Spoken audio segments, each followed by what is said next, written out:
Hey, I'm Lurppis. I played Counter-Strike for a living for 8 years. I've been on the desk for some of the biggest events for 5 years. I know nothing about Counter-Strike, but then again, neither does Thorin. Welcome to his YouTube channel.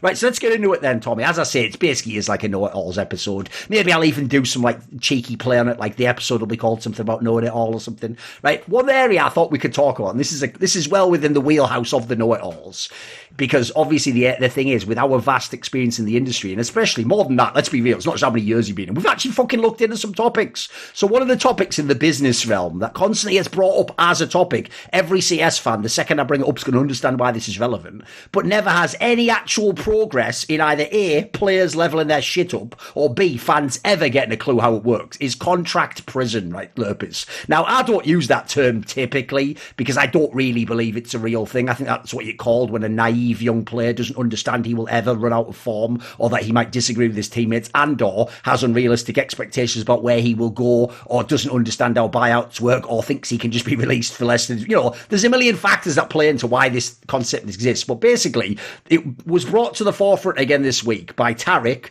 Obviously, everyone will know he of Peanut Brain and formerly Evil Geniuses, all the teams, Cloud9, funny enough, MIBR once upon a time, right? When he made a tweet where he basically was talking about the fact that if you sign a big contract where the buyout, he didn't say it as eloquently as this, is undisclosed or it hasn't been set, then you can get into scenarios where you're stuck on a team but can't go anywhere, or you're stuck on a bench and can't go anywhere and you're getting paid a reduced salary. There's obviously a lot of factors where if you're a pro player who wants to have agency and move around the scene now, that will inhibit you. And if you're a fan, I think that's probably the angle most people are concerned from. It just means you don't get the cool lineups that we all on paper want to make, like on this show, for example, we obviously all the time will pick out a player. Like I'll give you an example from the Brazilian scene everyone wanted to see.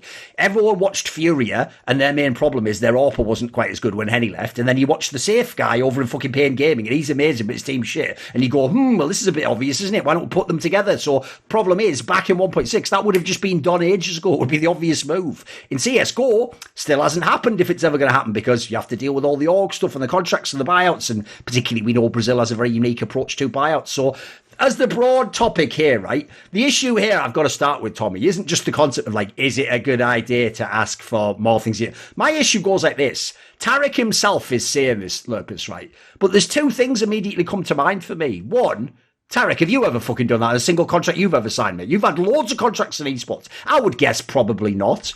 Two, there's a thing called the CSPPA. What the fuck are they doing? Surely that's the place to deliver this message. And then three, who the fuck thinks any pro player reading that message is actually going to go, let me get a pencil, someone. Or be sure not to just ask for the highest dollar amount. So I want to start on the sort of more meta angle of what do you think about the idea of players getting aware of this or putting it out there, or the idea maybe they can influence the community? Do you think it can happen? Can we change pros' minds on this one? So I mean, I can see why it would be better for players to have a very defined sum, because it essentially caps the potential upside that the teams have. So, for example, there was once upon a time a rumor that Simple was about to join MIBR, and he had a specified buyout in his contract. For various reasons, it did not end up happening, but that is a situation where I think most people would have thought that the specified buyout is not high enough to warrant Simple leaving Navi. And I think it was only 250k or something. It wasn't that much from what I remember. It was more than that, but I think in the grand scheme of things of how good he already was then, and certainly, with the benefit of hindsight of how good he has been ever since, it's a ludicrously low number. It was a slam dunk, right? Yeah. Yeah. Sure. So if you're an organization, and in particular in the case of players like Simple, who are by all accounts really the face of the organization when it comes to that game. So things like Device Astralis, Device NIP, Nico G2, Simple Navi, etc. In those scenarios, it's very hard for anybody to invest in building a brand around a player, or doing a lot to sort of promote the player and his brand, which will benefit him going forward as well, while it also benefits your organization. If at any point the player can just say, hey, here's $5, I think I'm out. Practice wasn't good this week. We lost one tournament. I think I'm just done. That's the opposite of zero buyouts, like you said, 1.6 style, where people just leave immediately and go to play with whatever team they prefer.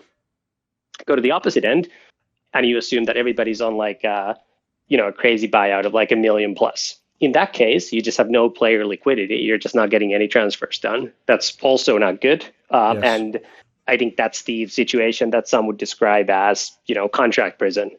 I think a lot of the time, the real issue is that and you, I think, at least alluded to this before, players tend to only really care about salary when they're negotiating their contracts. The priorities tend to be salary, other forms of compensation, and then every other term. And given that, usually what ends up happening is you end up stretching on the salary, end up stretching on other forms of monetary compensation, and you have to get some value back if you go far away from the starting point. And usually the only places of value that you can get that the players are willing to give on are other things like buyouts, etc. So I would say that players generally have much more agency in this than, people in the forum sometimes think, or on Reddit. But in the case of Tarek, to his credit, I will say that he might be the only player ever who actually did not maximize salary to get a slightly lower buyout when we signed him.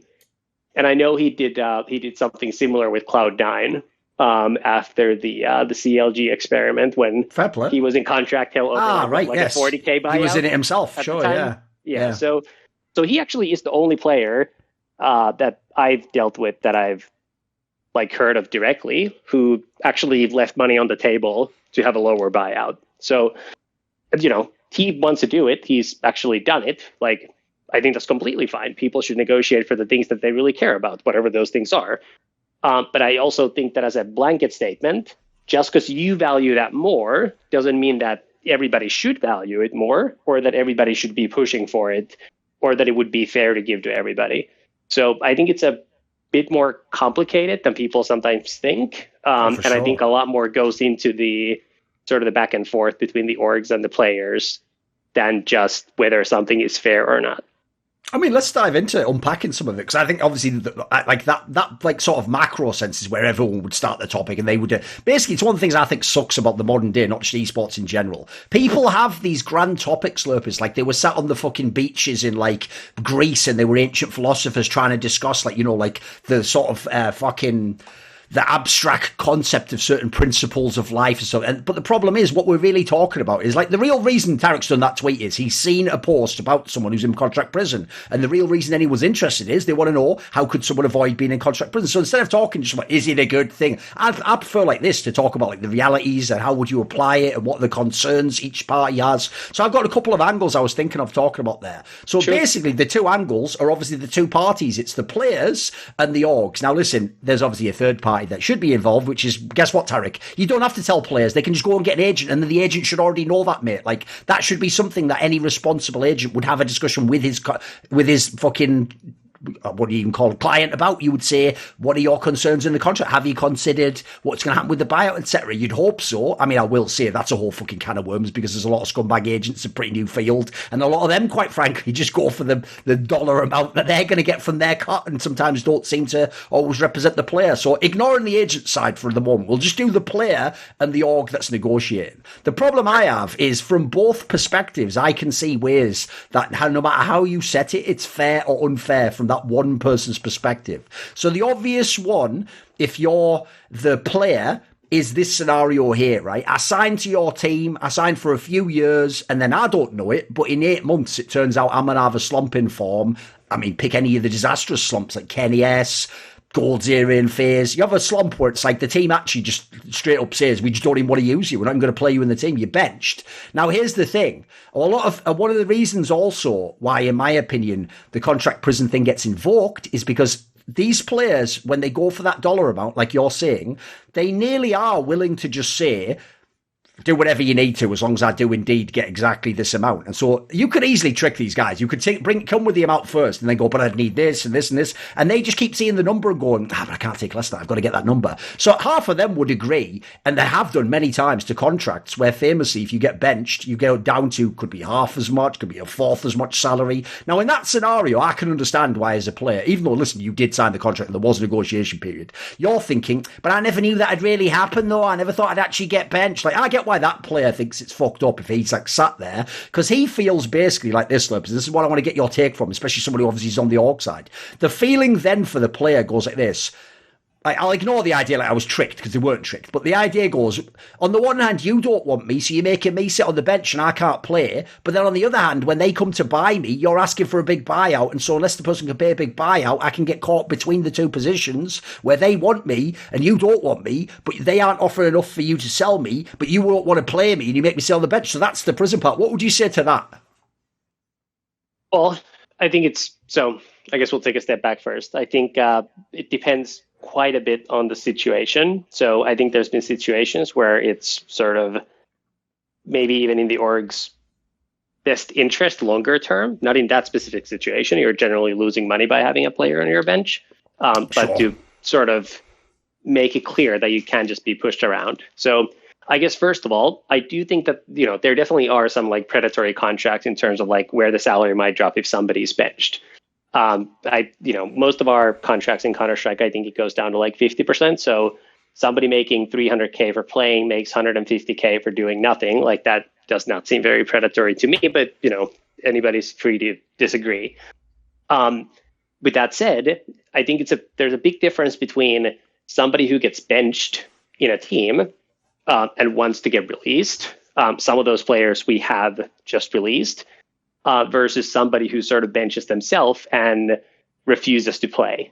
And I think in the case of the former, if you don't think there's a decent buyout out there, a lot of the time it makes sense to just kind of part ways reasonably quickly. Because, somebody making, let's say somebody was making, 16 grand, call it 200K a year as a player, they're benched at 50%, that's still 100K a year. If it takes you 6 months to sell that player, that's 50K. 50K sounds like nothing, but like you actually have to be a very good player to even get that in many markets. Because a lot of the time, say for like some international teams and some European countries, the potential acquirer pool just isn't very large. There's only usually a couple of teams among which you kind of trade players, if you will.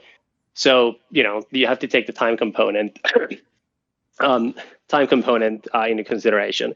On the other hand, with regards to players who effectively just refuse to play, refuse to deliver, you get into this situation where I think for every single one of them, actually I know for every single one of them, we've always paid them out, even though technically I think there's an argument to be made, not a lawyer, but if you think about it, somebody refuses to provide services, they probably should not be paid when it's the player themselves doing so. But in those scenarios also, I would say that from the organization's perspective, it would be absolutely stupid, and you would end up paying for it many times over in the future. If the second a player benched themselves, you sold them for like, just like a semi-good buyout that day. Because at that point, it's basically clear that anybody who wants to get out of your org, they bench themselves, say they want to get out, and they get out. So, for example, and I think we've talked about this before, maybe on the Know It Alls or some other podcast. But when coldzera came to me and said that he wanted to get benched, I told him very explicitly that like, if you want to bench yourself, you're free, but you got to take into account that like you might end up sitting on the bench for 2 years, and we're not going to sell your contract for the sake of selling your contract. And to his credit, he did not complain. I'm sure he complained to other people. He did not complain to us. He did that interview, but to you, he didn't complain. And I'm sure he was unhappy, but at least with regards to us, he held up his end of the bargain in that he made the choice, knowing what the repercussions might be, and he just kind of sat there. Obviously, that only ended up being 3-4 months, so it wasn't the longest time period, but as a player, that feels a lot longer, I'm sure.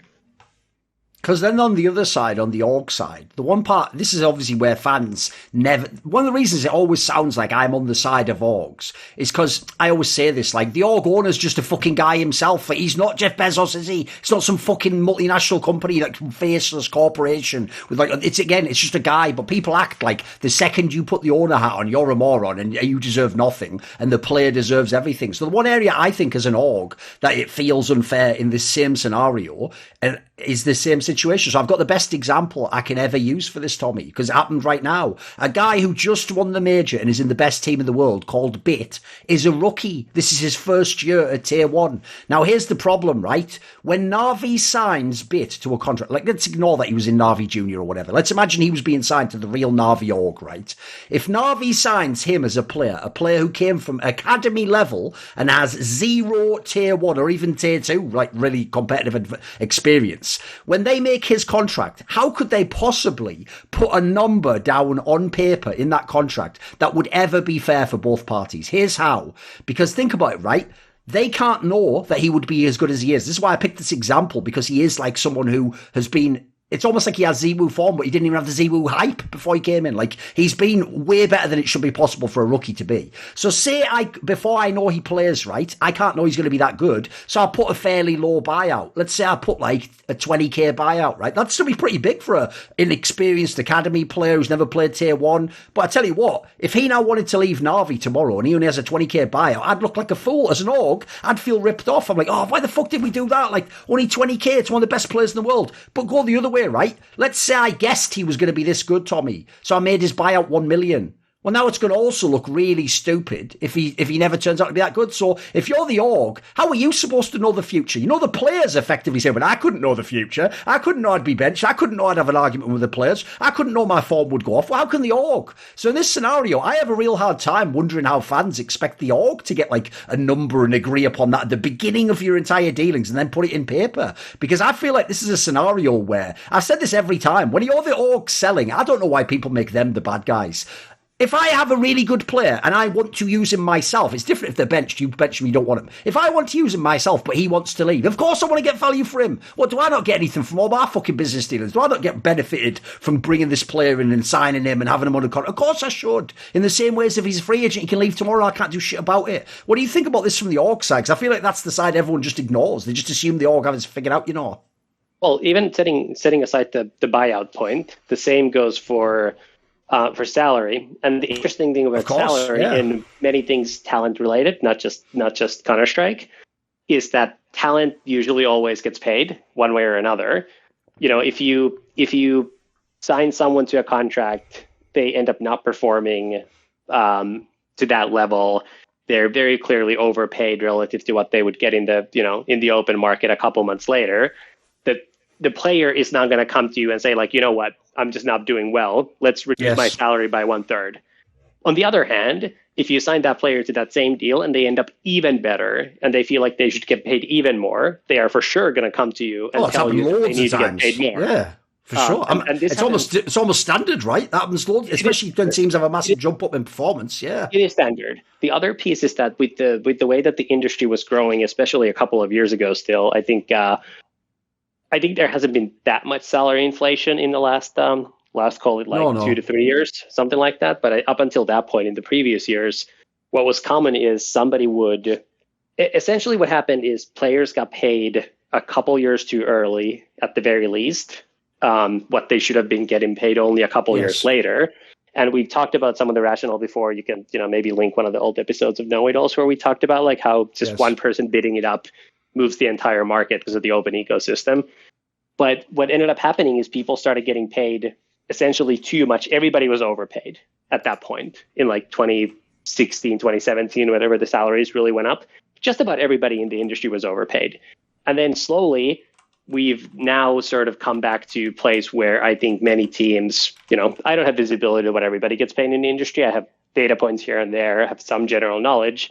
I think now salaries are sort of at a roughly fair place. And I think COVID helped with that partially because I think, it sort of just pushed some people out who were bidding things up, and also kind of gave some of the more overeager people some pause about committing to big numbers. But to go back to your buyout point, if I'm negotiating a deal with you and you're telling me I want to get paid whatever the number is, $300K a year, and I'm actually what I actually want to pay you is $200K. Maybe there's like performance bonuses, whatever, but it's still a $100K gap. And the only way to do it is to get to that dollar amount. By the way, the way it never works is me and Duncan negotiating. There's 4 other teammates who are also pushing at the same time. We're going to be some levels of unhappy or happy depending on the outcome, and like what the implications of that might be. But what ends up happening is I might say, listen, okay, so like I can't tie you to a buyout because you're not actually worth this much today. So we're betting on you getting better. Like, I don't know how much better. So like I can't tie to a specific buyout number. I don't like, we're essentially betting on industry growth.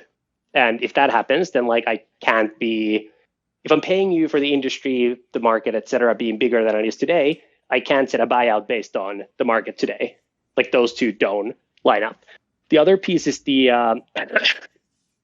length of the deal. So if I'm overpaying you in year one and it's a 1-year deal, it seems very unlikely that that's going to be a good deal for me. On the other hand, if we do a 3-year deal, maybe I'm overpaying you year one, maybe year two is fair, and maybe in year 3 I'm actually getting some value. That would be the hope. And then that way it ends up being a fair deal across the board. So I just think people sort of always tend to focus on the one angle that's the easiest for every individual case, rather than kind of think about what else could have been given the constraints. Plus, I'll just say this, like this is my last point, that we can segue to something else. My last point is, like, again, Tarek did make that tweet as though agents, even as a premise, don't exist, or practically don't exist. They do, Tarek, like, that is the job of someone else to do that negotiation. The problem comes here, and this is why I alluded to that when I mentioned that earlier, and I said, let's ignore agents. It's like, at the end of the day, inserting an agent isn't going to help if the agent himself then doesn't actually care about this topic, and unfortunately, in the current climate, educate his client on the topic. Because if he's either A, someone who's just out for his own best interests, it might even benefit him not to help the player get a better contract in this sense. And more importantly, it actually might be the case that he doesn't want to tell the player because he just wants to do what the player says. So essentially, I think the agents have got to be a bit more responsible if they think it's actually some big issue. I personally think it's just something you choose to be interested in or not. Like, I'll give you a very quick analogy. This is basically how I see pro players from knowing so many of them for years. I mean, if people don't know, I made that whole video about players testing the market directly because, I mean, let's be real, I made a different video later, cases like Rops, where I know they want to leave the team and are going to want to leave the team in a year, but short term, they're like, but I still like this team. So they just sign another deal. And it's like, you didn't test the market. You didn't get any clauses built. You didn't do anything here, mate. All you did is get yourself some money and then hope everything went how you thought it would for the next X number of years, which is so naive when you do negotiations. I'll give people the analogy. It's actually a story from the Bible, believe it or not, Lurppis. The story goes like this. Way back in time, I mean, obviously fictional if you don't believe the Bible's real, there was the famous story, right, of Jacob and Esau, who were two of the people who were the sons of Isaac, the Israelite, obviously, eventually, right? And basically, the story goes like this. Jacob was the younger brother, and if you know the way their system worked, like the older brother, it's quite similar in most cultures. The older brother, his birthright is he gets like way more of the land and the power, and he's like essentially the main like line through which your heritage will come, right? Because he's the older brother. And the younger brother, right, basically was cooking some stew, and the older brother, Esau, was out working in the field, and the older brother comes back, and he basically says to his younger brother, like, give me some of that stew, will you? I'm really tired and I can't be bothered, mate. Just give me some of that, I'm starving. And the younger brother says, yeah, I'll give you some if you sell me your birthright. And the older brother goes, what good's a birthright to me now? Like, I'll die of hunger, one, just give me it here. And he goes, all right, but just swear that you do it. Swear that you sell me the birthright. So obviously the older brother goes, yeah, whatever. He eats the stew, but then the premise is, obviously after that, it was only a bowl of stew. It's gone, right? But he literally has given away his birthright. Now his brother gets all, like, the advantages he should have gotten, right? Dude, that's just pro players. That's how they do their negotiations. They never think of the long term. They never think anything can go wrong. That's the craziest part, dude. Like, what a fan and even a pro player's not understanding about this discussion is you would have to actually get these pro players to conceive of a world in which they will be bad at the game or benched in the future. And unfortunately, at least the ones I've met, mate, that would almost be like some fucking Matrix intervention with the red pill and the blue pill to get these motherfuckers to get on that level. Like, I don't know almost any pro that can actually think like that, except maybe a really, like, a veteran one, perhaps in a position like Tarek's who's been through sort of the ringer, you know. Do you have any final thoughts on it? Well, the interesting thing is that it's, if you're a player in Counter-Strike, there's probably, I don't know, 10 to 15 like good orgs that you can reasonably play for. Just given like nationality constraints, you might actually be closer to 5. So, you don't necessarily know what the relationships between those orgs are. And you might think that you're good enough that, again, goes to your point. You might think that you're good enough that like none of it matters, but you are really negotiating with like the same group of people over and over again. So the more stuff goes wrong, the more poorly you behave, the less likely it is that people will give you the benefit of the doubt in the future. And like, I can tell you, I think we talked about a specific deal that we lost because the players just like refused to show up to something they scheduled themselves. Was a sponsorship with Mountain Dew. So it's, sponsorship with Pepsi. Like, that's one of the largest advertisers on the planet. And we lost it because the players scheduled a shoot. They were tired. They refused to show up. So unsurprisingly, Pepsi did not renew. And unsurprisingly, like, that was ultimately the reason why we were never going to renew anybody from that group of players, essentially no matter what. Because if they're willing to do that once, they're going to be willing to do that again. And you just know that that's not going to be a group that you want to work with. Life is too short to work with people you don't enjoy spending any time with. Well, you know what? By pure happenstance, that would be a hell of a segue into talking about the infamous 00Nation, right? So people don't know, we've obviously alluded to the story on this show, or on the Not All show at least, because basically it ties into a lot of industry topics, and it was obviously the players who played in MIBR at Flashpoint 2, if people don't remember, late last year, basically, 2 years ago now. Basically, this was the team, if people remember, that after that Flashpoint performance, most people were pretty hyped, like, they were looking fucking good, they could have won the tournament, like, they were way better than you'd expect. Obviously VSM, etc., got unbanned, like, everything was looking up for this squad, but the problem was they weren't able to come to an agreement with negotiating with MIBR. The team initially just sat out. Some of them bought themselves out or were released eventually. And if people don't know the story, it took something like about 8 or 9 months, but eventually they found an org. Remember, they had initially claimed to have an org or a plan to get an org. It just didn't manifest. They got the org. It turned out it was 00Nation, which was some sort of company, like somehow working with Nordavind or something. I still can't quite remember what the setup is, like how it was done. But anyway, they made this team. Unfortunately, the team competitively was doing very, very poorly, which is why the whole 0-0 thing did sort of backfire in their face a lot of times. And then even worse, and this is actually ties back into the topic earlier, basically the players in the end sort of fucked themselves over, because in the case of someone like TRK, for example, I mean, this is someone I heard was buying himself out from the MIBR deal. He's now not in the team anymore. In fact, what's mad is it sounds like apparently he's going back to where he came from, Team 1 from ages ago. And this was a guy, if people don't know the story, 3 or 4 years ago, MIBR wanted him. It's just that he couldn't join the team. Maybe it was SK back then. But it's just back then, I think the buyout for him was 60k back then. So he's probably burned his whole prime, lost a bunch of money, and he isn't in a big org now. Apparently, some of the others are going to be removed. People will have seen that, like Henny and Lucas became free agents, although apparently they want to play together. And now there's this story that maybe that's where Cold Zera and a whole bunch of the others make like sort of a new Brazilian lineup. So what are your thoughts on this thing here? Because obviously there's a whole load of angles we can go with on this. Well, interestingly enough, when I saw the news, I went to look up some of my tweets from about a year ago when this happened, because I just wanted to sort of relive some of that. Now that I think the sort of the follow-up future, assuming it would have been roughly similar no matter what, played out, proving that I think we were right in our assessment at the time. So these are just random 2 responses that I shared with some other people earlier today that I was talking to. One to other just like random people, fans on Twitter, essentially. So first one is I respond saying, I wanted to build a roster around a KNG, and I pushed hard to make that happen in our organization.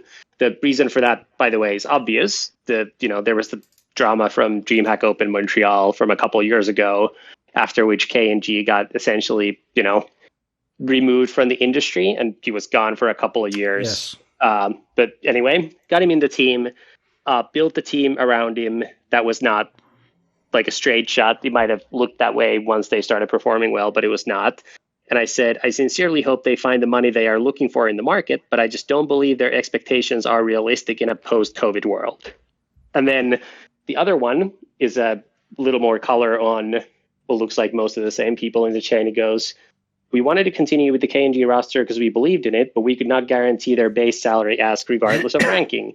It's completely impossible to pay that much if they never made top 20 as a team. That's why we structured our offer on ranking.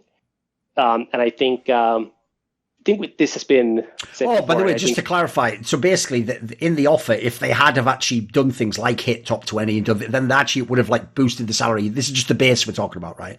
Correct. So we're talking about the base if they are outside of top 20, Right. i.e. like as if they're basically like if they are an irrelevant team that just like does not matter, doesn't play any tournaments, is just bad. So, in that scenario, I think the salary would have been fairly low, but also that seemed unlikely. And that's a scenario where a team probably should have a low salary, frankly. Yeah. But I think in the upcase scenario, they could have gotten paid. Some of them would have gotten paid as much as Fallen and Cold when they played for MIBR. Some of them call it 15% less. Yeah. So, like the potential was there, but they wanted all of it guaranteed. We tried to explain that, we tried to explain to them that from our perspective, we can't guarantee high salaries regardless of performance. Like, we just can't. And the other thing that we, frankly, at some level, like if you're not performing, then like the brand is worth much more than whoever is playing there. And in that case, there's no point to lock yourself into a multi-year deal.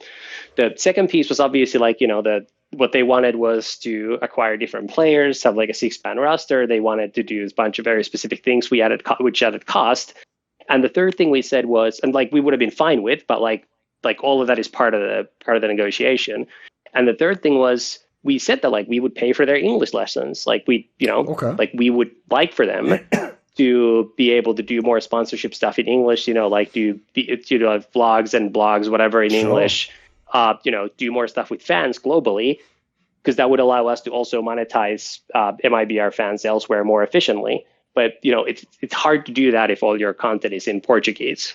So, some version of those, I don't think we ever really had a real negotiation. They essentially said we wanted something that was, in my mind, like completely, like when I first saw that, I thought they were just fucking with us because it seemed so ridiculous, some of the things that were being asked. I asked other people who were closer to the team to try to negotiate for it. They said that it cannot be done. I basically said, like, listen, guys, there's like a week left to get something done, or we have to go another way. This, like, I don't want to waste time. This is the best offer we can make. So if you want to play here, this is the best offer. Like, if there's like something here that needs tweaking, let's talk about it. But like, it won't be radically different from this. And then it just blew up. And I think the general consensus from the community was a lot of we're the worst people on the planet and we killed Brazilian Counter-Strike. I will say, though, like, the worst thing about this whole team aspect as well is, like, I can totally understand where the angle was, we'll build a team around KNG. He actually had both aspects. One, he was a really good player at the time. And then two, he has a name which, listen, sure, it's a bit infamous, but it's very well known. You can market that guy. I think the other angle these players were really deluded on is once you go past KNG, where the fuck are the rest of the names? Like, remember, Fallen and Cold Zero can suck dick at the game. I can still market them as people. Like, they might listen, they'll never be worth the money because at this point in time, like, the industry isn't monetized properly. But, like, at least I can get extra, like, implied value out of them as players, whether they succeed or not. If someone like Leo or VS, like, these are barely known outside Brazil. Like, they don't have a massive iconic status. I think players, there's another angle, by the way, we could probably put the player topic to bed on. Players have got to stop thinking in 2022 that the amount of salary they get paid is directly related to how good they are at Counter-Strike. It isn't like that. It's like my joke on By the Numbers, mate, was, in a way, Cloud9 could have done the best thing ever for esports by publishing the official salary amounts, because if everyone did it, it would make the industry awesome. The joke is, because they did it and no one followed suit, they did the worst thing for esports, because now every pro player goes, wait a minute, I'm better than Esatag, so I should be on fit. It's like, no, that's not how it works, mate. You don't just get 60k because you're better than Esatag. That's not the industry. There's not even any mechanism by which that would work. It's literally a non sequitur. If you know the industry, it means nothing. I think a lot of them believe that still, though, dude. I think our negotiation even had things like, well, if some people wanted bonuses tied to like their HLTV rating, which is just, if you just think about trying to come up with incentives that actually work for both parties, is like very precisely not what you don't want, given how skewed that is towards things like exit kills, etc., that don't really do much to. As in, they could actually just bait and get more money. Yeah. So Okay. I mean, if you're in a 1v5 and you're Sure, about to lose I and you're know. down a lot, like it would actually be better for you to just like Yes. bait for 3 kills than even try to win the round. Basically, I think Jim might be on this that actually contract gets you purpose. paid. I think he might actually be on this contract in Virtus Pro. Like, if you look at the way he plays. Like the joke is his salary is relative to the plus minus at the end of the game. It's only that stat, I assume. But just to go back, so I think that the reason that this example is relevant, because these negotiations happen all the time. I'm under no illusion that this is like in any way like an odd thing and not common. I think the reason that this is like an interesting data point now is because it's one of the rare times that it's so obvious, like the players so obviously failed in doing what they did. I think a bunch of people thought differently a year ago. I don't think it was clear a year ago because we didn't know how good they ended up being. They certainly were in an upswing, as you said. But, seeing how it played out, seeing how it played out, it especially with some of the players buying themselves out and then building a team, never really even getting to attend real tournaments. I think they mostly just played like online qualifiers from Europe, online qualifiers from Mexico. I think it's a rare example where the players bet on themselves and they actually failed a couple of times. And then like the team essentially just completely blew up with essentially nothing to show for it. And look, I hope that can be a lesson to some other people. I think like you said, I don't think people give a lot of credit for orgs for anything. I think anything that goes wrong, people will talk and complain about as if it's the end of the world. But then, nobody spends a lot of time talking about the things that make people's lives better. So hopefully that is a helpful data point to some people who are younger in the industry. And hopefully that also helps a little in just sort of resetting expectations in some negotiations, because I recognize that the way most people negotiate is sort of I bid something very low, you ask for something very high, and then we meet in the middle. But I just think that's a waste of time for all parties. And frankly, like many of these players are fairly old by now. You think Lucas, you think Henny, you think KNG. These guys don't have many years left to play professional Counter-Strike, I don't think. Certainly, at least not at the top level. Sure. So, I have no idea how much money they made previously. Maybe they're good for life regardless. But like, maybe you should not always bet all on black. One person who potentially actually could now be in this situation, you can't really know, right, is Device and NIP, because if people saw, like, let's be real, from basically almost the beginning of Device being in NIP, I don't think it's gone the way he thought it would. Like, they had the nice Flashpoint 3 result, then they had that whole period during the summer where they were just sort of like an also run, they weren't close to winning tournaments.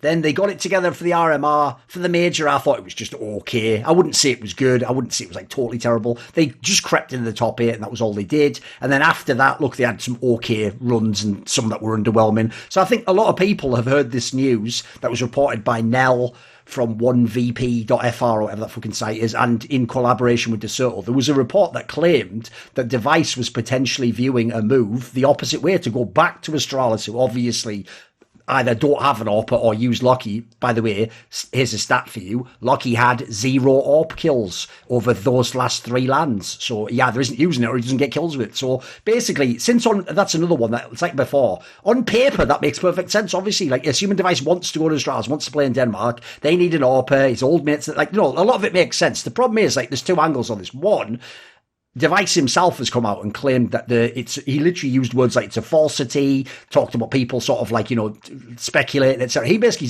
made it sound like there was nothing to the rumour and that it was just made up. That was essentially the implication, although I will say he didn't actually call out specifically the journalist, he just said it isn't happening.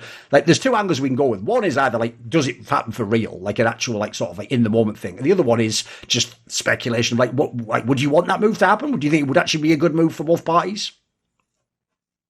So I guess one, obviously bad move for NIP. I just don't think they could replace him. And I think almost certainly they already have a bunch of sponsorship deals that are tied to Device being there. I don't know if he'd be listed as a key man or if it just implied because he's under contract that it would be fine. But I I really can't imagine how it would not be bad for NIP as an organization if that move were to happen. I think for Astralis, that would solve a lot of problems. I just think they would be the new team overnight, frankly, if they got Device back. I think the roles would fit better. You wouldn't have to see Glaive opping anymore. Hopefully that runs its course reasonably quickly. But for them, that would be great. I had heard sometime earlier that he had already moved back to Copenhagen before the reports, which, whoever knows like what the real reasons are that people move, change teams, etc.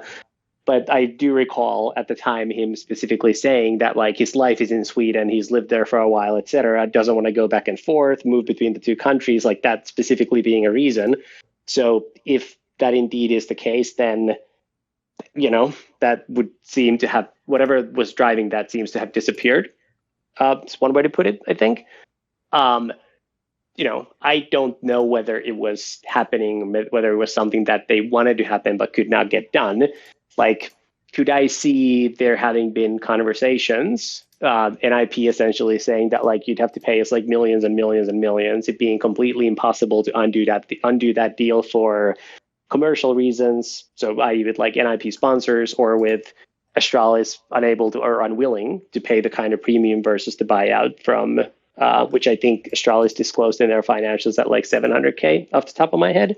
Okay. Like it could be that they looked into it, people were interested, and it couldn't have been done. And then I don't remember how Device worded his tweet, but it's like in these things, it's usually like, it's not happening. I have no interest in being that happening.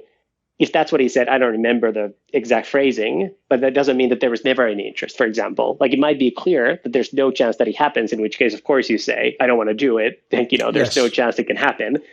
I don't know what the details are, but I do think it would be a, great pull for Astralis if they could do that.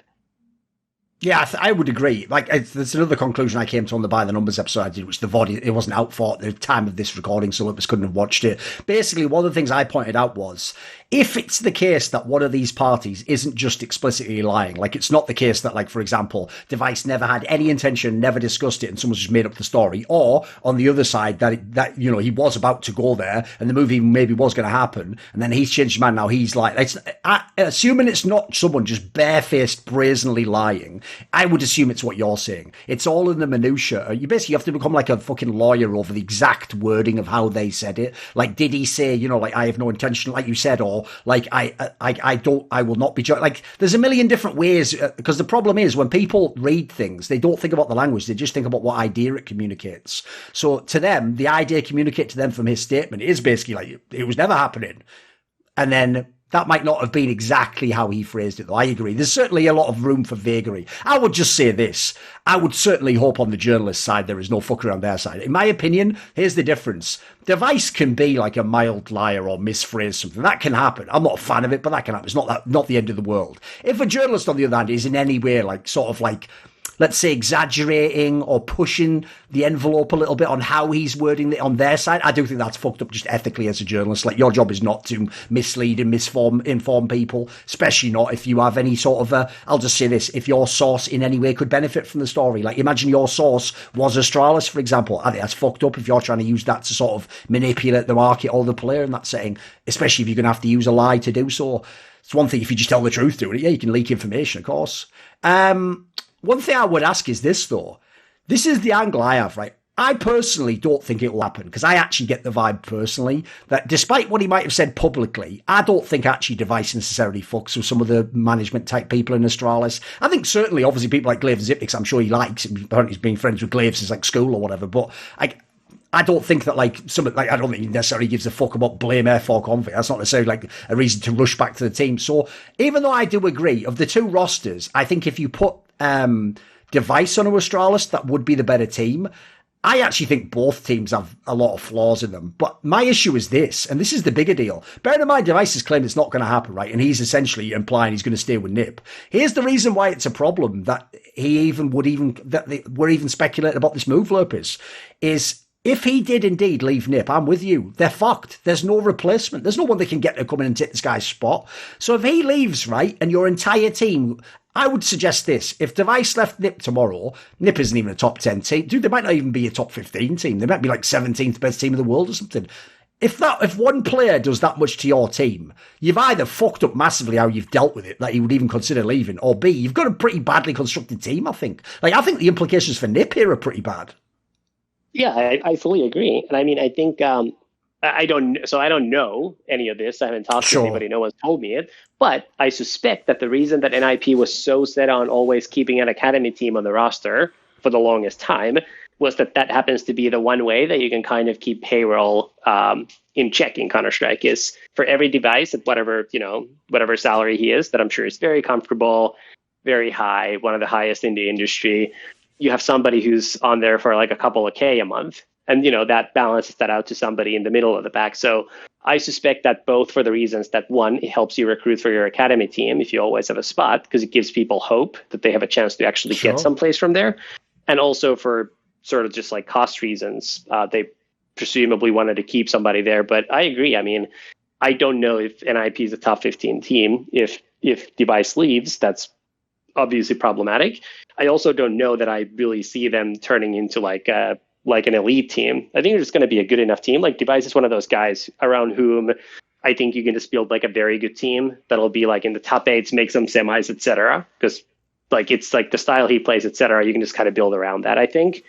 But it's not clear how you go from there to actually like contending for the biggest titles, and that's a tough place to be. I think. The thing to me, dude, is if I'm them, I'd just stop speaking Swedish. Like, what's the upside at this point in time? For a start off, their T-sides are dog shit, mate. It's not like they are some well-oiled machine where everyone's on the same page. They're not. So they're already not getting some massive edge from speaking Swedish. But speaking Swedish effectively just limits who you can recruit to the team. Because I'm with you, dude. Think about it, right? Listen, at the time we're actually recording this video, there's been 2 massive announcements, which were the ones that people know. Like, Rops has gone to FaZe Clan and Monacy has joined G2. If I was a fan of NIP or Device, I would be sat there like, wait a minute, so all we get is S-Attack and that's it. That's it. We're not making any more moves. Like, we're not signing any of these big people. Like, oh, wait, no, we can't because none of them speak Swedish. So essentially the only players we can sign is like Fnatic players who don't want to leave, or who? Like, nobody. Like, I think Nips painted themselves into a corner on this move, mate. Like, if I was a Device or just a Nip fan, I would hate this. I 100% agree. Could not agree more.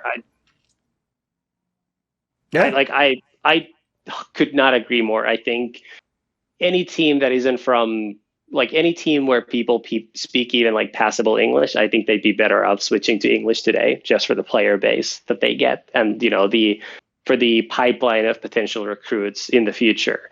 I think one of the big mistakes in MIBR was when we went back from the international roster to the fully Brazilian team. I think it was very hard to see how that roster in particular was going to work.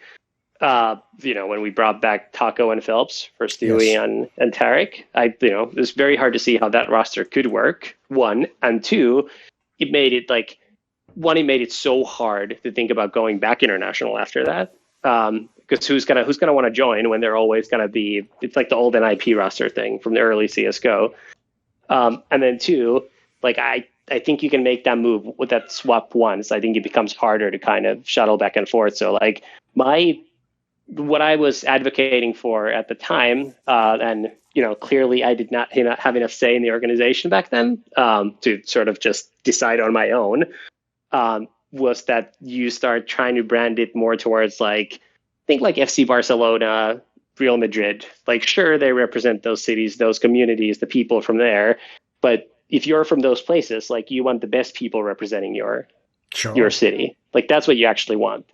And I think if we'd done that back then, there would have been many other much better players with longer careers ahead of them that we could have picked up to fill those last couple of slots.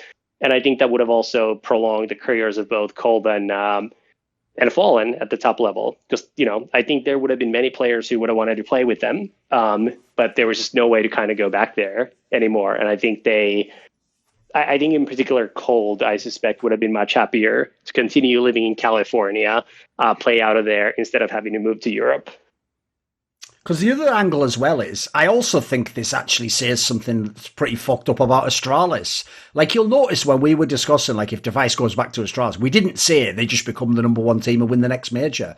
Mate, if you're signing a player like Device to your team and you don't become the number one team, you've also fucked up building your team. You've done something wrong with the construction of your organisation, because this should be the most obvious. Like, this player should fit in most teams and be able to play at a very high level consistently, which is like, you can count on one hand the players that would fit into that sort of category, and it's just a slam dunk. And then you look at the resume, look how young he is, does all these years. So my problem if I'm Astralis, and we're obviously not getting Device in this equation, is how have we fucked up our org so that we're also like still at least a piece or two away from getting to the top again? Because my problem goes like this. While there is an out, like for example, part of the news that Rops has left Mouse was also that they've benched a.k.a, right? So maybe there's a world where they get someone like an a.k.a, a Farley, more proven AWPers that at least someone like Glaive could do something with and maybe turn them into a star. Yeah, if they get a player like that, they can be better and they can sort of maybe start to mix it up. But I also think this is the angle that people don't realise here, lurppis,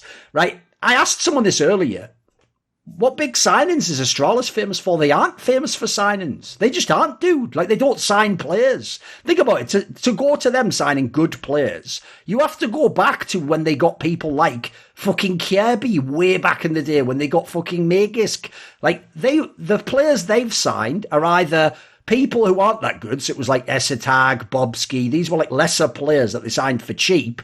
And then we all know part of that, it appears, looks like it was fuckery with the PR and the rotation and all that. And as far as I can tell, it was just insurance, so they don't look silly if 2 or 3 of the big name players left to a different org last year or 2 years ago. And then the other part is Config and Blame F are huge names, but they weren't signed. They were signed for free at the end of their contracts, as far as I'm aware. Like, I don't believe there was actually transfers. So in this scenario, there's an interesting area I thought maybe I could open it up to you to talk to, because to a fan this won't make sense of, is because they think Astralis, and especially in CSGO, Astralis they would think should be considered the number one org, right? Look at the success they've had. But if you actually look at the way they're actually operating almost more in the vein of like a budget org or something. It looks like they're willing to spend, as far as I can tell, only on salary. It looks like they don't want to do buyouts. Yeah, I mean, if I think about the job of an executive in any company in terms of just capital allocation, like a buyout has to be like a very specific thing, very specific player for that to be a good use of cash. Because unless you're getting somebody who's really, call it like one of the very best elite level players, or somebody who just happens to like just like plug the hole that you specifically have, happens to be that one player who speaks the right language, is the rare in-game leader that suits your players, etc., that sort of thing. Like, it's just money that just disappears overnight, and the players will forget in a month, and that's not going to accrue any benefit for you anywhere else. I think the worst place to spend money, and I'm sure we've also done this over the years, by the way, is spend money on like mediocre, pretty good players in buyouts, because I think that part of the market tends to be, if not overvalued, then at least fully valued. I don't think you're getting bargains. I mean, put it this way, does it scale, does it? Like, if Rops, like, I'll give you a random number. If we made up a number, let's say, I'm going to pick a number that would at least be reasonable. Let's say Rops went for like 350,000, right? The problem is, it's not like then if you want like a.k.a, he costs like 5,000. No, unfortunately, he probably costs 100k. You know what I mean? Like, it doesn't scale, does it? It doesn't make sense. Like, the joke is, the top player actually in that scenario maybe is undervalued because he has extra implied effect on your rest of your players, on your brand, etc. If we're talking about just actual player level, yeah, basically, I'll ask it this way. Like, forget the Ropses, the Devices, Ziwu, these level of player where people feel like it's a slam dunk if you sign them. And like I said, someone like a Ziwu or a Simple, you could also market the fuck out of them. Obviously, they're like global superstars. Now, our question would be this. Let's say I took like a middle of the pack player. So I'll take one actually. Let's say instead of Rops, it's just Frozen. He's actually a pretty good player, to be fair. Maybe he could be a star next year, but he was probably more like on the brink this year. He was like a good player, but not like a great player. If a player like that had 3 months left on his contract and the buyout's 100k, you just wait the 3 months, right? Also, that's the part where you also sometimes get squeezed, because as you know, there might be situations for various reasons where some deal is contingent on another deal taking place, for example, that kind of forces your hand, or maybe there's a roster lock for Yes, a for leagues major, or for something, example, sure. Yeah. and things like that end up kind of forcing your hand to overpaying for something. But put it this way, like I think if you let's just for sake of argument, let's say the fair value for Simple, Nico, Zywu is $1 million each.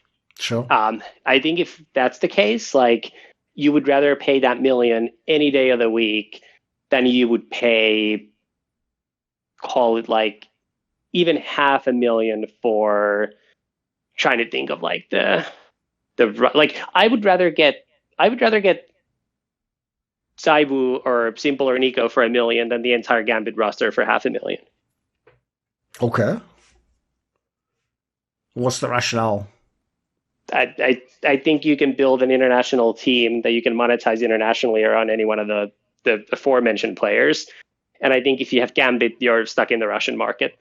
And there's no real way out anytime soon unless like something happens and they just get bigger. Look, it doesn't mean that like you actually wouldn't pay $500 for that, and like I don't think you could buy any of those players. Just for that $1 deal million. makes and, like, more sense. Yeah, but like, and like that might not be the exact ratio. But like, if you told me that I could either have all of Gambit or I could have Zywu for 4 years, I think I would still take Zywu. This video was kindly supported by Iskander, Lager15, Matt Pugnatio Rajcula, Travis Goff, Zach Smid, Adam Ochs, Animosity, Butt Pounder 420, Chronic Alcoholism, Hades, Jdubs, Jensen Goh, Joseph Ginsburg, Kovacevicd, Tobias Bernasconi, Zoomba, Zyrathenia, and of course, a special thanks goes out to Jerky's Minion and DZL. Do you want to suggest a topic or a guest for my content? You want to ask me a question? Maybe you want to know who the guests are for my upcoming content, or you'd like to take part in one of those long donated discussions. Well, put your money where your mouth is at the Patreon link in the description box below and join the Skrilluminati today.